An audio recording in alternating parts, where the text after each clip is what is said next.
fahatserovana ray efa nandao, efa nialo lalana anay, atomponay mandrakizay.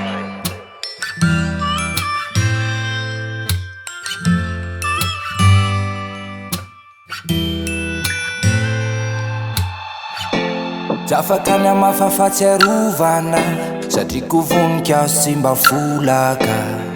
Ny fisinao tamin'ny fiainako dada malalako. Tena mitany tena zaho enahone, torofotra ny pejy ao ampovone.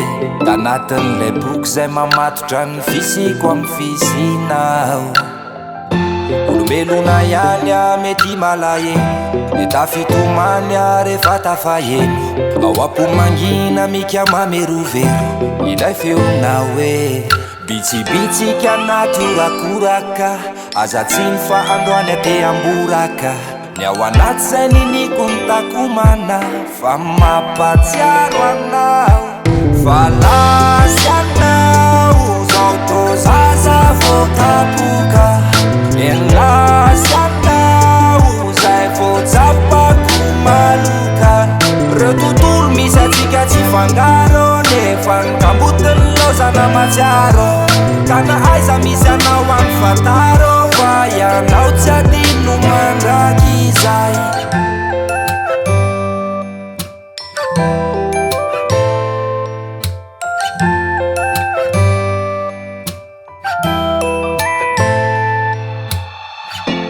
Zany azany lalana lalovana, satria tsy afaka nijanona eto aho. Na tsy sitrana ny foko fatorovana, nialoka navelanao tô mampisento aho. Mangofotra ny tanako manoratra, ranomaso toy ny rotsakorana.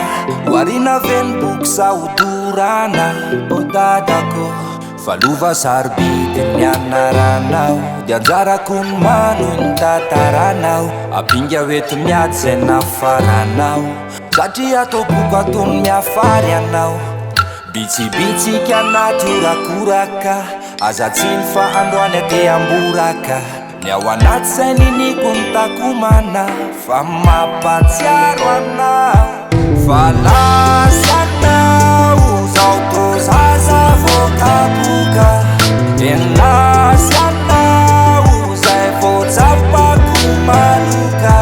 Reo tontolo misy atsika tsy fangaro, nefa ny kambotiny lozana matsiaro. Ka na aiza misy anao amin'ny fantaro, fa ianao tsy adino mandrakizay. Fa lasy anao zao tô zaza vokapoka. Enlasy anao zay voatsapako maloka. Reo tontolo misy atsika tsy fangaro, nefa ny kambotiny lozana matsiaro. Ka na aiza misy anao amin'ny fantaro, fa ianao tsy adino mandrakizay. Veloma colonel Falya, mandram-peona vetivety fa mbola eo nandray androany.